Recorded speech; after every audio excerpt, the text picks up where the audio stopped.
Thank you, Ido. Good morning, Tel Aviv. It's great to be here.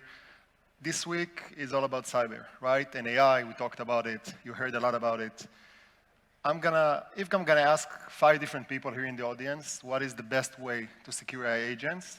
We're probably gonna hear 5 different answers. Everyone has an opinion.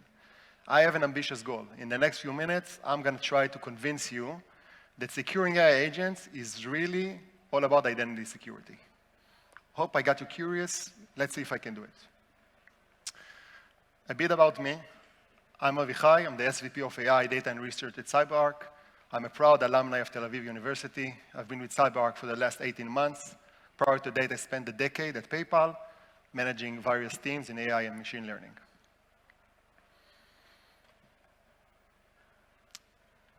Let's talk just a bit about CyberArk. We've been a lot on the news recently, right? Everyone heard about it. What is it that we actually do? We protect identities. This is the core DNA of the company. That's why leading cybersecurity companies are trusting us with ensuring that the most privileged assets they have are secure, their identities. This is what we do. Now, when we talk just a bit about AI, there's a lot of promises, right? Everyone is promising AI is going to do this, AI is going to do that, a whole new technological era that's going to transform our way of life. How we get information, how we interact, how are we expected to work? Think about it for just a second. There are semi-technological terms like large language models, LLMs, generative AIs. These are technical terms, but behind it stands a clear expectation of a whole workplace evolution, which is already happening. So AI usage is starting to take over, and you see it becoming an active force in any enterprise. And at the center of this transformation is Agentic AI, redefining everything we thought we knew about identity, access, security.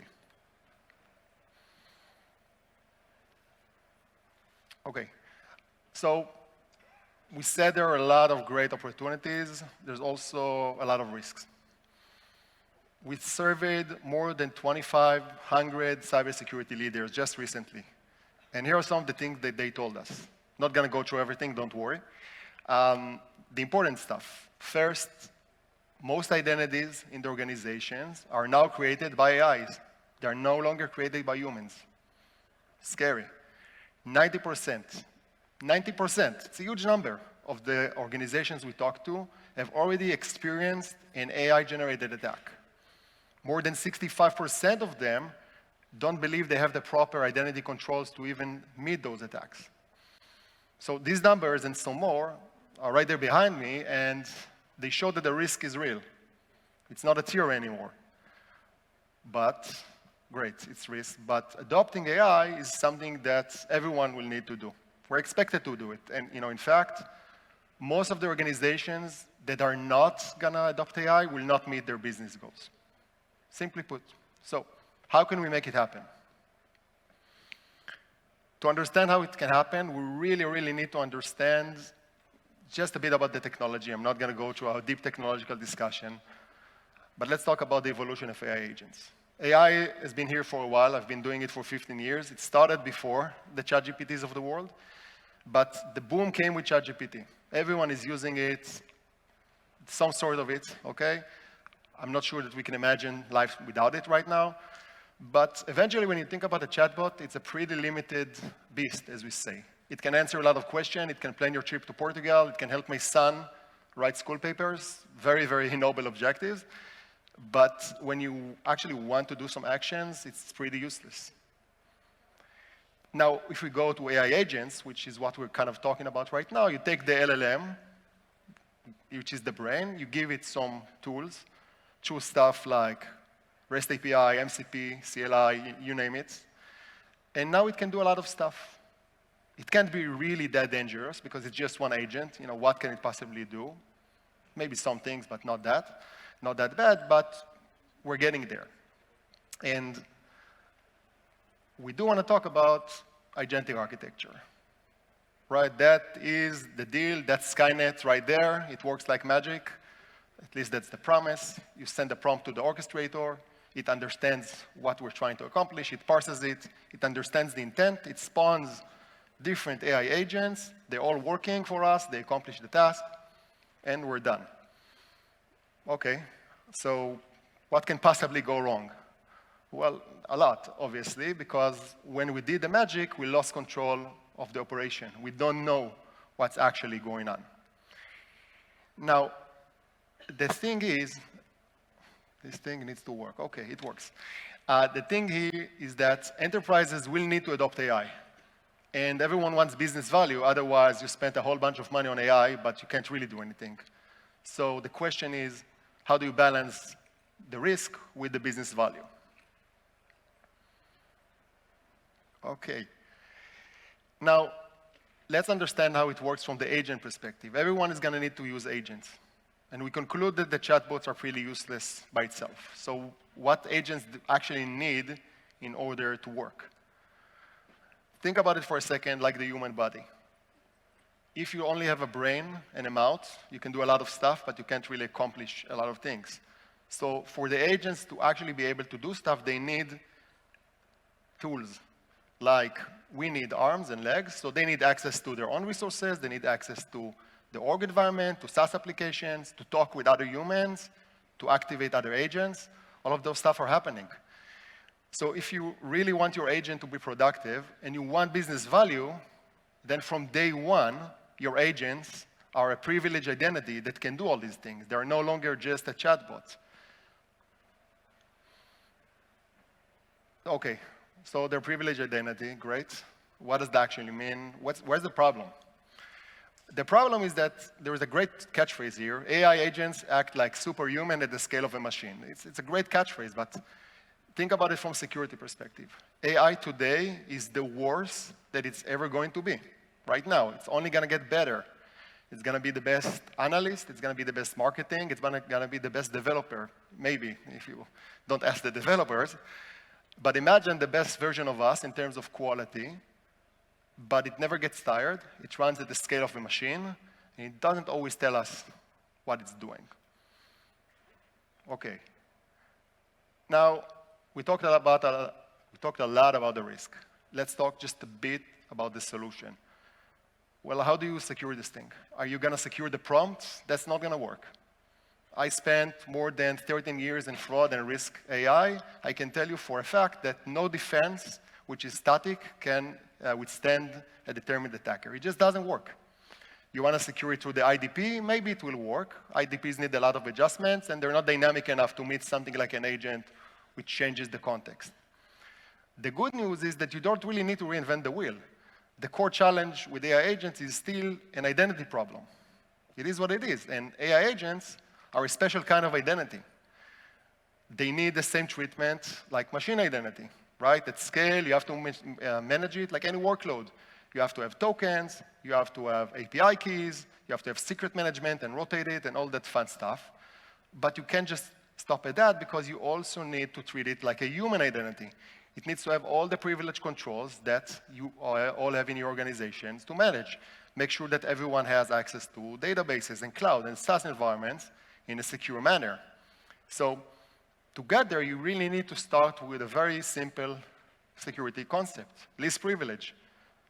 Treat every AI agent, just like human or machine, as an identity and give it access to only what it needs right now.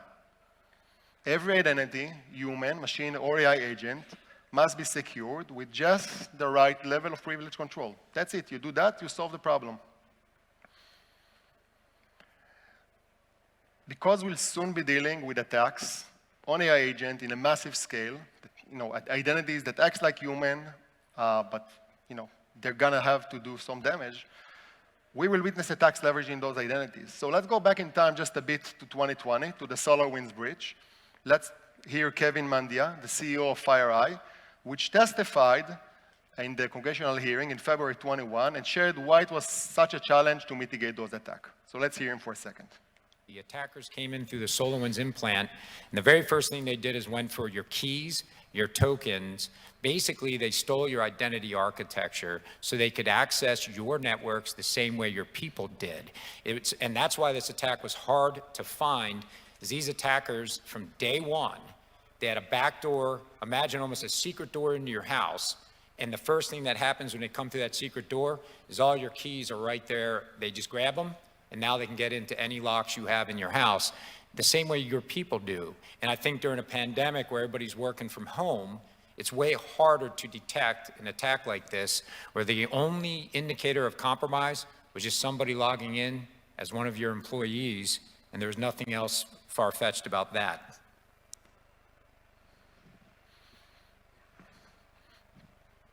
All right, so what's next? If history is any guide, then it's bound to repeat itself. We're gonna see attackers continue to run after the keys. In the SolarWinds breach, they started with an infrastructure failure, and then they moved on to identities and to the company code and intellectual property. Now imagine 2027, AI agents already have machine identities.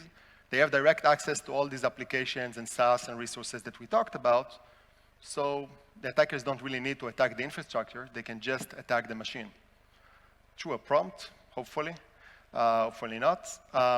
And that's it. All the keys to your house are at the table. The attacker has them. They just need to jailbreak an agent. Simple.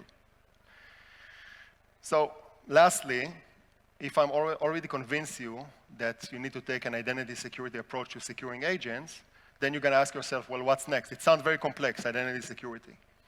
Well, it's actually pretty easy. There are like just 3 questions that you need to ask yourself. First, what do I have? Simple. Which agents run on my system? How many shadow agents that no one knows about are running right now in my organization? Just start with understanding what you have. Second, how do I secure it? Now I know I have the agents. How do I secure it with zero standing privilege, with just-in-time approach, with all the modern capabilities? And then how do I monitor the risk and how do I remediate it? And last, the fun, as we say, you have to govern this thing. You have to meet regulatory compliance, regulations. You have to manage the whole life cycle of agents. How do you govern this thing? Well, you don't need to reinvent the wheel. You just need an identity security platform which gives you all these capabilities. Simple as that. I want to end with 2 more points. And this is the Zionism in the room, I call it. We're entering a new era of agentic AI. It requires both vision and experience. That's what makes CyberArk so unique. Our story, and Udi, our founder, shared this on this stage a year ago, start in Israel. We pioneered privileged access management. Today, we're leading with securing AI. We're not just building the future of identity security for agents. We're doing it from a place that everyone in this room cares about, from Israel. We're proud of where we came from. We're even more excited for what's ahead. And the elephant in the room. Okay, before I conclude, let's talk in one word about Palo Alto. I'm sure many of you have already heard the recent announcement that we have entered a definitive agreement to be acquired by Palo Alto Networks.